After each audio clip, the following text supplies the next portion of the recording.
Good morning, everyone. My name is Rob, and I'm the Corporate Partnerships Manager at the Cystic Fibrosis Trust.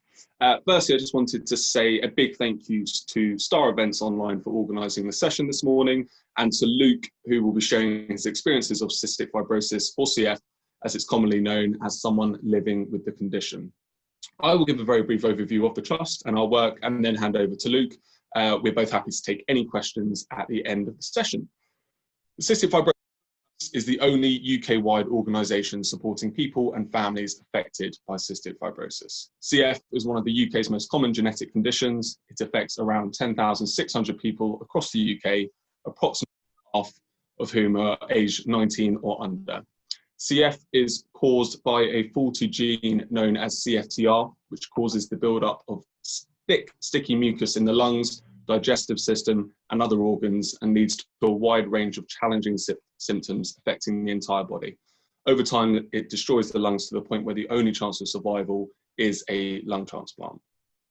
Approximately 1 in 25 people carry the faulty gene, often unknowingly. As it is a genetic condition, for someone to have cystic fibrosis, both their parents must be carriers of the faulty gene. You then have a 1 in 4 chance of being born with cystic fibrosis. CF is a lifelong challenge that involves a huge daily burden of care, up to 4 hours of physio and 60 pills every day, isolation from others with the condition, something that people often don't know about cystic fibrosis, and what makes it unique is that people with the condition should never meet due to deadly bacteria that sits in the lungs and can be passed between people with CF and can be potentially fatal. For many horrible diseases and conditions, cancer, dementia and such, people suffering from these can often form support groups.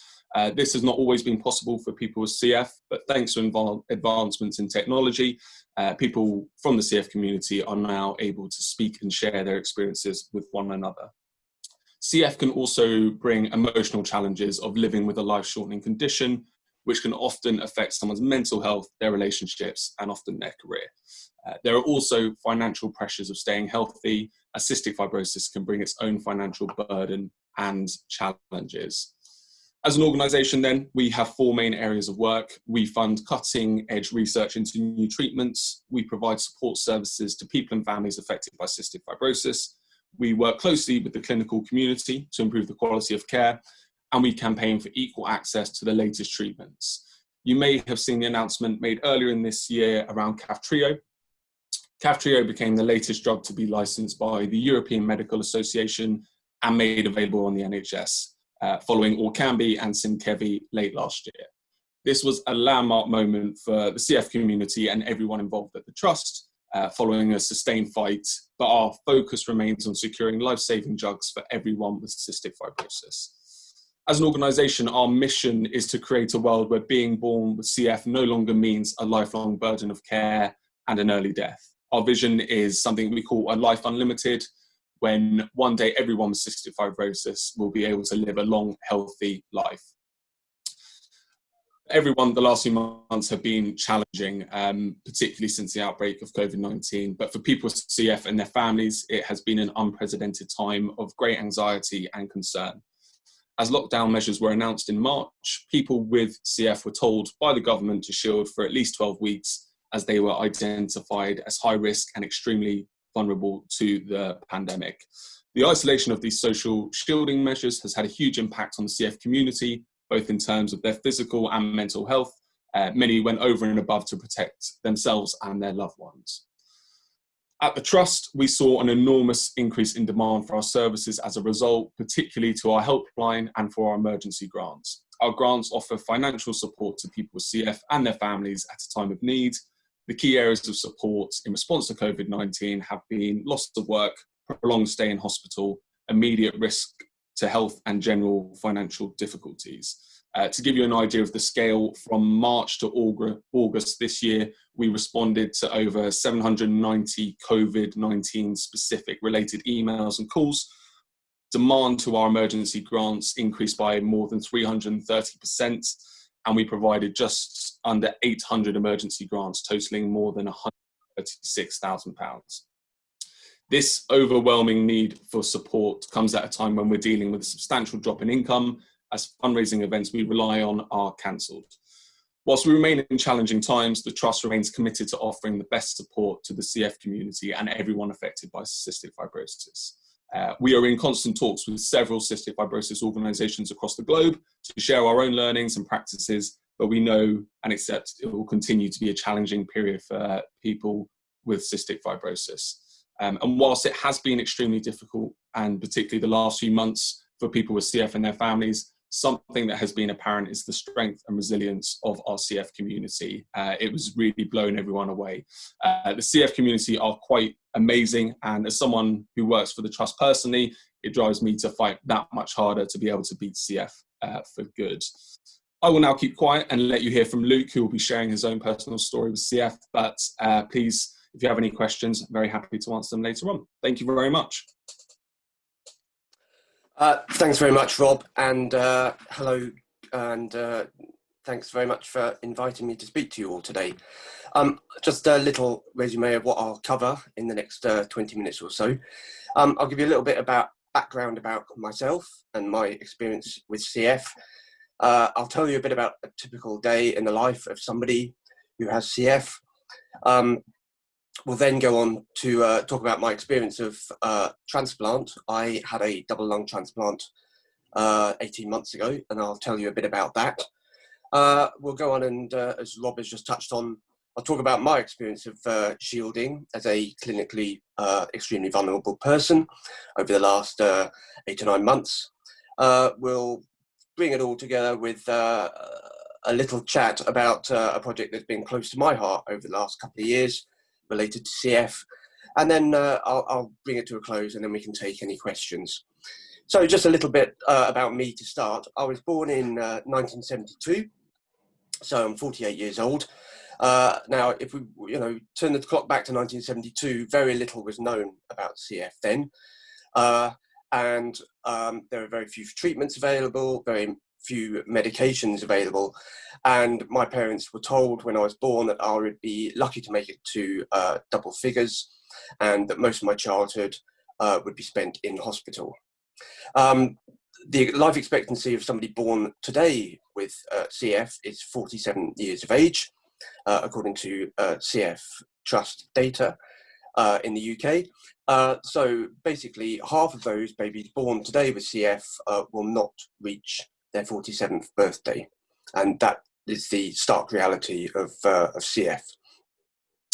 So, as you can imagine, back in 1972, my prospects were significantly lower than that. So, I'm almost 50 now. I'm married. I've been married 20 years about a month ago, and I've got 2 young children. A son is 9 and a daughter who is 6. So, in terms of the CF community, I'm practically elderly. I'm considered to be an old man in the CF community. I was fortunate in that I was one of the lucky few, lucky in inverted commas, that I wasn't really affected too much by CF throughout my childhood and even my teenage years. So I wasn't really, my life wasn't inhibited by CF until I reached my 20s, early to mid 20s. So I managed a full school career. I managed to go to university and complete that, and then enter a professional career.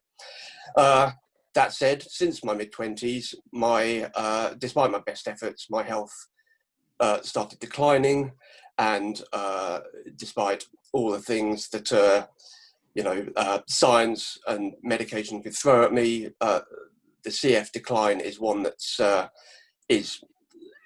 it's hard to reverse. CF, there is no cure, and you rely on medical developments and treatments improving over time in order to give you some longevity to your life. So, as I mentioned, my decline was steady and slow, but inevitably it led to my lungs being so badly damaged that by the end of 2016, I was put on the transplant waiting list for a double lung transplant, but we'll talk about that more shortly. Just talk about a typical day in the life of somebody with CF. People often have asked me over the years, what is it like having CF? How does it feel? How does it make you live your life? How does it make you feel, you know, when you get up in the morning, live your day, and then go to bed at night? And it's hard to really explain it, like any chronic illness, I suppose, but the best way I can put it is CF is like breathing through a straw for the whole of your life, or alternatively, living every single day with a heavy chest cold, plus with a damp flannel permanently fixed around your nose and mouth. That's kind of how it feels. And, you know, not putting a finer point on it, that's, you know, that's on a good day. In terms of medication, a typical CF person will take 40 to 50 tablets a day. And through the course of my lifetime, I think I've taken almost 900,000 tablets. So I'm hoping at some stage in the future to hit the 1 million mark. In terms of physiotherapy, Rob was saying that, you know, the lungs fill up with mucus very quickly in the form of sputum. So physiotherapy helps to shake up the lungs, get them expanded and contracted so that the sputum is loosened up and then has to be shifted.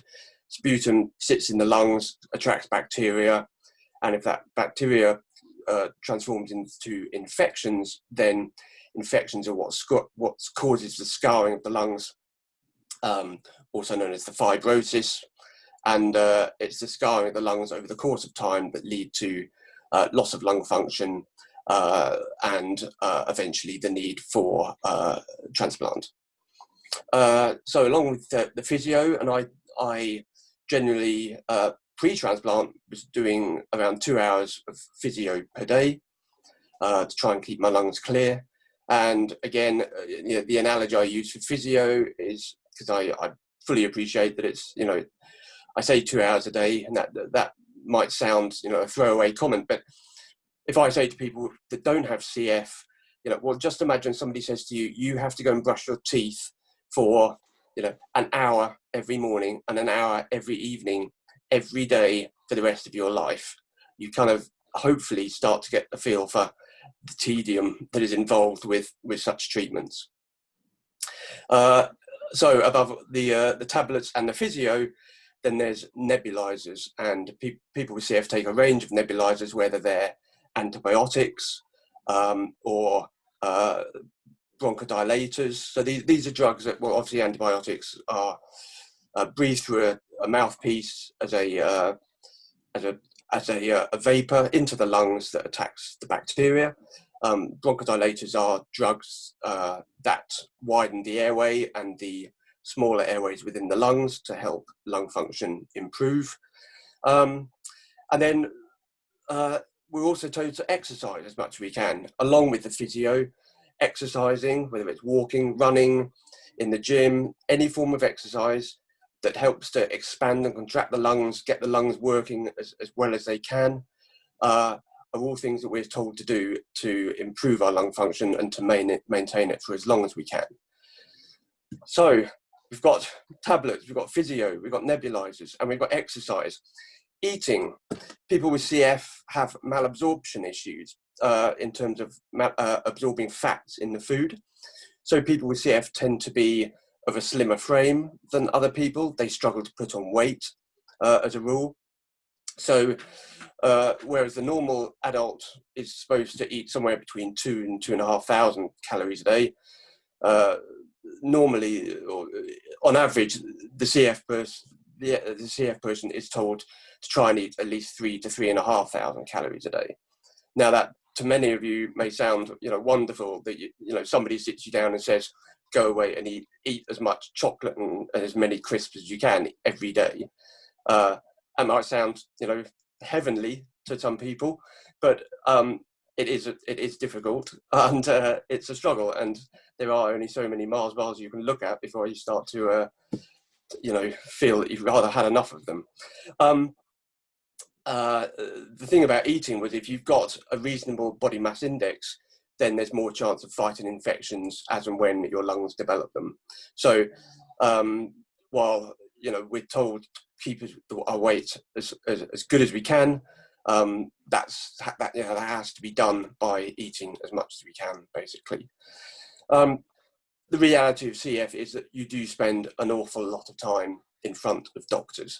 Now, whether that's as clinic appointments, daily, just once a day, 1 day per 2 weeks, 4 weeks, 6 weeks, as an outpatient in front of a clinic, that's normal, sort of how it goes. But also CF patients spend a lot of time in hospital as an inpatient,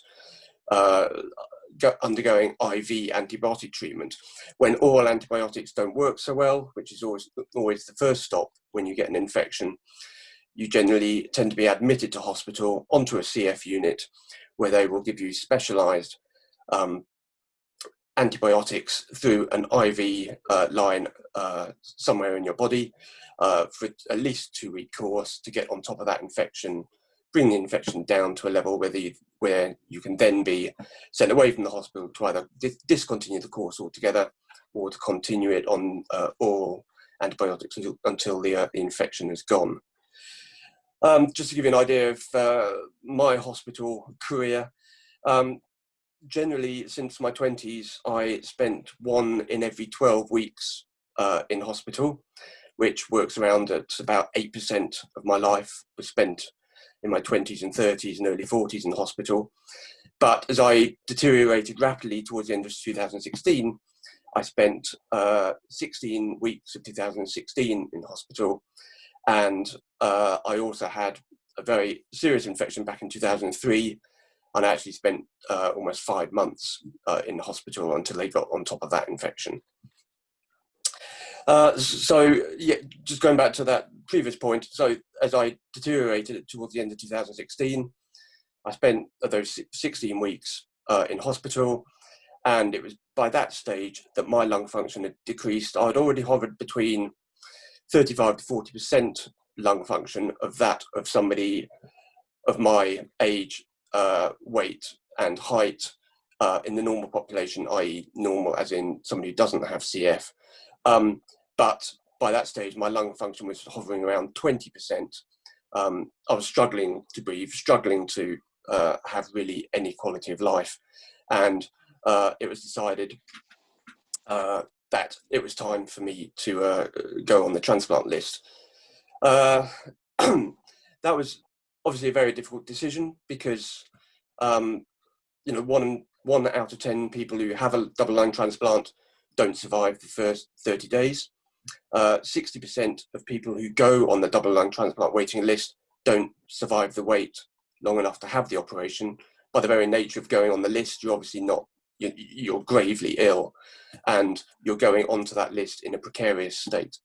And so, it was a tough decision, but because of my wife and my family, I felt for me, it was the right thing to do, although others decide that it's not for them, and that's obviously perfectly their choice. So the process of going on the transplant list, I had a whole raft of tests done on me at the end of 2016, and by the beginning of 2017, I went live on the list. And that's a really strange sort of situation.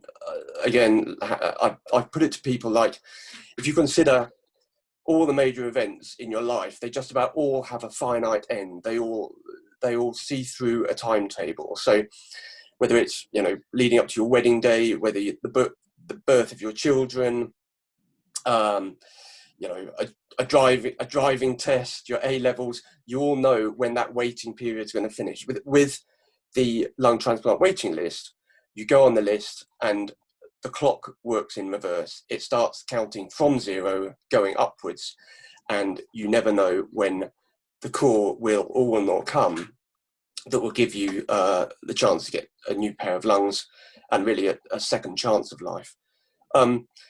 So, and that call can come, I should say, any time of the day or night, any day of the week, and any week of any year. I was told that I could expect, on average, to be waiting for 18 to 24 months for a new set of lungs. Although in reality, because I was of a rare blood group type, my average from my group was 24 to 36 lungs.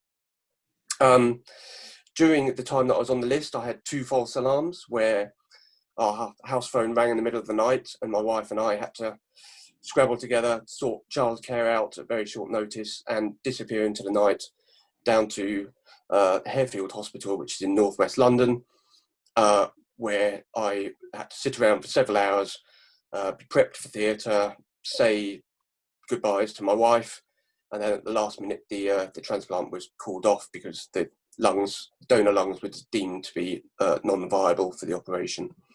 And that was really tough, because you can imagine that the emotional roller coaster of going through that once, let alone twice, was really quite something. In the end, I waited 28 months, and then on the 1st of May of last year, 2019, just 2 days before my 47th birthday, again the phone rang at 3:20 in the morning.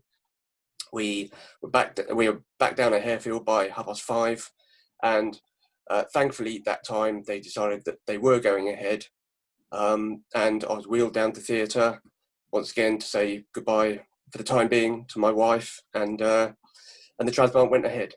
I spent 8 days unconscious in a medically induced coma. I had a lot of very, very adverse reactions and issues straight after the operation, and my wife was told that I was, for the first 2 or 3 nights, I was in a very precarious state and I'd be lucky to survive the night. I spent 3 weeks in intensive care, and once I was brought out of the medically induced coma, I was, not in a great way. I had to learn to sit up, learn to walk again in extreme pain, and really start putting my life back together. And since then, the experience of going through all that has been likened to me like, a form of PTSD. And I would say that, the mental recovery from that whole experience has been equally as hard as the physical one. But thankfully, I was one of the lucky few to get the chance of a new set of lungs. Obviously, the law has changed in terms of organ donorship these days, and it's now a opt-out system in England rather than the opt-in system that there was before. But just on that point, I would urge anybody watching this to make sure that if they do want their organs donated, just to make your family aware, because the family always retains the veto, even under the new system, to stop organs being donated. So I would, if that is your wish upon your death, please do let your family know that that is what you would like happen to your organs, and to persuade them that to please follow your wishes in that regard. Moving on to the last few months that obviously have been extremely difficult and unprecedented for all of us. I absolutely understand how hard lockdown has been for many people, both those with CF and without CF. The thing that I've said from my perspective to people is, in a way, yes, it has been hard, but also, in a way, it's not been that difficult, different as a life for those with CF. Every flu season, as we're coming into now, we're told to avoid crowds, stay off of public transport if we can, obviously get the flu vaccine, and stay away from crowded places as much as we can. Flu can do tremendous harm to people with chronic lung conditions. And so in a way, when March came about and the lockdown came about, it was almost something we're told to do on an annual basis anyway, although maybe to a greater level. We're also used to staying in hospital for lengths of time. We're used to being away from family and friends. We're used to having to put holidays on hold to other events, visiting friends and family, attending weddings, funerals, parties.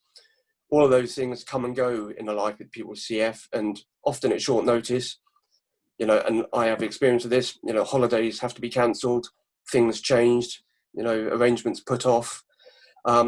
So, as I say, lockdown has been hard for all sorts of different reasons, for all sorts of different people. I myself, however, have tried to look on it very much on the positives. And, the way I do that is that 18 months ago, I spent almost a month in intensive care. I very nearly died. I very nearly didn't see my wife and my children again. And so to have had certainly March to September at home with my children here full time, albeit homeschooling them, which presented its own set of circumstances and difficulties. But to have that time and that opportunity, given where I was just 18 months ago, is extraordinary. And I see it as, I probably won't get that opportunity to spend that amount of time with my children again. And in a way, I'm thankful that we've had that opportunity. I've enjoyed it immensely. And as I say, it possibly won't happen again. And I've really tried to take as much as I can from it rather than let it get to me. But, there are so many people, both with CF and without CF, that I fully appreciate have found it very hard, very isolating. And I'm just, one of the lucky ones that has a family around me to support me as we've been through that the whole COVID-19 journey together. As I said at the beginning, I just wanted to talk about one brief thing that has been of interest, particularly to me over the last couple of years, really. When I went on the transplant waiting list, it suddenly dawned on me that, my children were very young at the time. They were 6 and 3. So I thought, well, they're not going to really know very much about me at all. Should I not survive this process? And as I said, there was very much of a chance that I wouldn't. So I decided that in order to give them some sort of record of who I was and how I lived my life, I decided to write basically my life story down for them. So it started off really as a very long letter to my kids. But since then, I only got halfway through, and then it sort of, the whole project morphed into writing a book. And I only got half the book written by the time the transplant call came last May. But from September last year to just the beginning of the lockdown this year, I finished the book. And I'm now very pleased to say that my book is just about to be published in a couple of weeks' time, probably the first week of December. It should be on Amazon. I've got it here. It's called Coughing It All Up, Chronicles of a Remarkable Life Despite Cystic Fibrosis. And I'm really, it's something that I've always wanted to do, was to write a book. And I'm really pleased that I've managed to achieve it. And I'm hoping that with, all my experience of CF and everything I've been through, it'll bring some hope and some optimism to both other people with CF, but others with chronic conditions in their families, that, CF or any other condition doesn't define you as a person, doesn't make you what you are, and shouldn't limit you from living the life you want to lead, rather than making you live a life that you don't want to. I've always said to people, CF is a part of me. I don't see my life with CF as a fight or a struggle.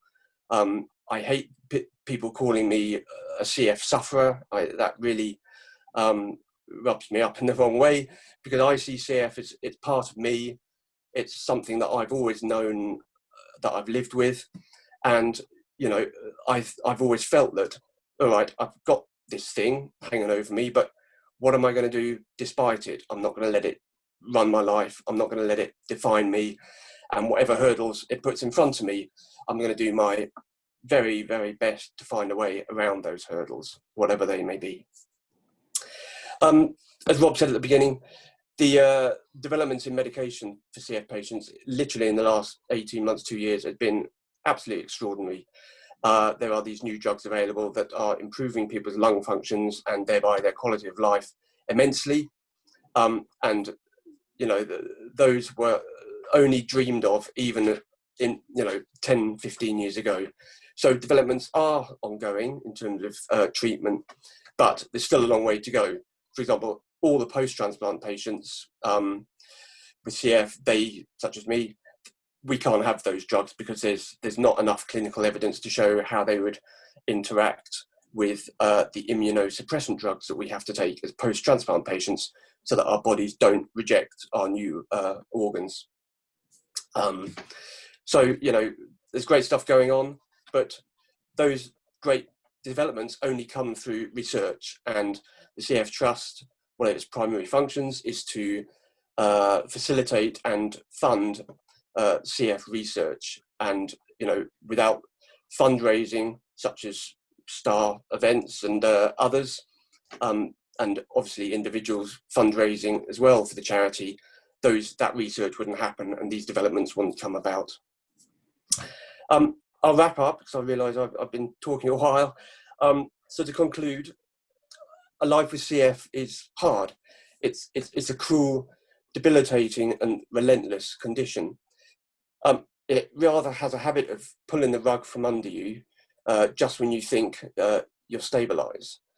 Having said that, CF people are some of the most optimistic, resilient and the strongest people that I've ever come across. And living with an enhanced awareness of your own mortality is obviously tough, but many go out with CF and live each day to the fullest because they just know that, possibly one day that day will be their last. Anyway, I just wanted to say thank you so much to Star Events Online for supporting the CF Trust. On behalf of the CF community, we really do appreciate organisations such as Star doing what they can to make the lives of those with CF better, and so they really can hope to live a life unlimited. Fundraising, as I've said, is the lifeblood of the CF Trust, and so the funds raised through your organisation and others will help for that cutting edge research to continue and hopefully the treatments to develop over time. Things have obviously come a long way since when I was born in 1972, yet there's still so much to do and so much further to go. But through all the fundraising, such as that done by yourselves, new treatments will continue to be developed, and the lives of those dealing with CF every single day of their lives, as well as their families too, will continue to improve. Thanks so much for listening, and thanks for letting me join your meeting. Thank you so much, Luke, for sharing your experience with us. Really, really interesting to find out so much more. I mean, I've I think most people are aware of cystic fibrosis as a condition, but I've never been aware of all the implications and the life, the impact it has. I've got one question in terms of, why we set up Star Events Online initially was to help people's social interaction who were shielding from COVID-19. Could you, Luke, tell me a little bit more about your how social interaction works with people with the condition? Well, I guess there's two sides to that. First of all, as Rob, I think, said in his introduction, we are restricted from meeting other people with CF. Now, in recent years, Facebook groups and other social media platforms have enabled interaction with CF patients much more.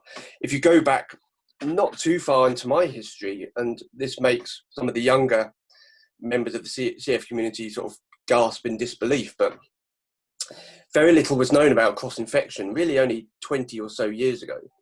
And on the CF unit of the hospital I attended, there was a room set aside with a pool table in where we all used to congregate and play pool. There was a communal patient's kitchen. But then as awareness of cross-infection and particularly certain bacterial types and how easily they spread in the CF community was developed, that was very quickly sort of shut down. And as a CF patient now, clinics are run very carefully under very, very strict guidelines. So CF patients are segregated, they don't meet almost at all. There's no big waiting room where you all sit and wait to be called. You allocate a slot to a particular room and you just don't really meet other CF patients at all. There's no, one-on-one contact either through, a screen like we're doing here. And that takes an awful lot away because, it's very hard to build up friendships. CF people, like I've said, they're strong and they're resilient, but it's very hard to pass that resilience and hope and people's stories and experiences onto one another through the medium of an electronic device. So it's very hard, and as I say, it's very, very different to what I kind of grew up with in my teenage years and 20s, and to a small extent 30s as well, before all these marvelous technological inventions came along. In terms of sort of the wider population, like I said a few minutes ago, at this time of year particularly, we're all told to go to be in crowded spaces as little as possible, avoid public transport. Amongst my family, a lot of all our sort of social circle know that if any of them have got coughs and colds, and we're supposed to go over to theirs for an evening or play day with the kids or whatever it is, they're good enough to always let us know that little Johnny's got a bit of a cough today, maybe you might want to reconsider coming over. So like I said before, so I couldn't even begin to list the amount of events, parties, concerts, holidays, things that we've had to put off because through no fault of our own, either people that we were going to go with or the time of the year or whatever it is, have prevented us from doing so, because the risk is just too great. Because every time you get a chest infection, it can have the potential to, first of all, reduce lung function. Second of all, it can be an infection that is very hard to shift and can lead to spending long swathes of time in hospital. But the very sad but real fact is that the very next infection could possibly kill you. And while that may sound a little sort of trite, it is the fact. And I've known people who seem fit and well one week, and then a couple of weeks later they've got unwell and they're no longer with us. So there is a very serious point about making sure that you keep yourself well and keep away from any others that may be may have something that will cause harm to you. And that's very hard because CF people, many are able to go to work, want to go to work. Air conditioning is one of the worst things that we can put ourselves through, whether it's on aeroplanes or in an office, because it's one of the quickest and easiest ways to spread bugs around. And of course, at the moment with everything else going on, it's absolutely vital that we minimise our interactions with anybody other than our immediate family. And like I said before, life is tough. You have to live by these sort of unwritten rules, these guidelines, to make sure that you keep yourself as safe and as well as you can. And that's not just the last few months like the rest of us. That's day in, day out for every day, every week, every month of your life. Well, yeah, well, thank you. Hopefully people who are watching this will now have a much better understanding of cystic fibrosis. I think, and especially with what everybody's going through, like say with COVID, maybe people will have an even better understanding because they're all having to do, for hopefully a temporary basis, similar things. And I think that's, but anyway, the more you can, help people understand, the better. So thank you very much for sharing your experience. Pleasure. And for those who are watching this back later, you have to give us we'll put a link to your book as well. Okay. Underneath this. So it's not there yet, presumably, so it's not actually up on Amazon yet or anywhere? No, there's one or two very, very final little things. Sure. I'm having the forward written by a sort of an eminent CF professor, and that's just been finalised, and one or two minor little things. But yes, I'm publishing it myself. So once those last little bits are done, then yes, Tuesday the 1st of December is what we're aiming for going live on Amazon. Great. So hopefully, with people watch this afterwards, they'll be able to find a link below to that. And obviously to the Cystic Fibrosis Trust. So yeah. Oh right. Yeah, and I should. Sorry, forgot to mention before that. I'm trying to support the trust through, even this book. So a share of the profits of the book, which will be priced £12.99, will be going directly to the CF Trust as well. Brilliant, brilliant, good. And if there's anything that we can do at Star Events Online to help with your community interacting with each other, do let us know. It's part of what we do as well as raising money for important organisations like yourselves. We want to bring people together. So I know it's not quite as personal as being able to meet up, but if there's a way of bringing people with similar shared experiences together who can communicate, then please get involved and let us know how we can help in any way. Yeah, sure. It sounds good. Excellent. Thank you. So, is there anything you want to add at the end there, Rob? I shall bring this meeting to a close for now, and wish you all the best. No, thank you. Just a quick note to say thank you very much for inviting Luke and myself this morning, and we hope it has been informative and also given people an insight into what people with cystic fibrosis, what a day in the life is like. And thank you again to Star Events Online. We're delighted to be partnering with you and look forward to what we can do in the coming months. So thank you very much. Excellent. Thank you both. Cheers, Rob. Cheers. Thank you. Okay. Thanks for having us. Very welcome. Bye now.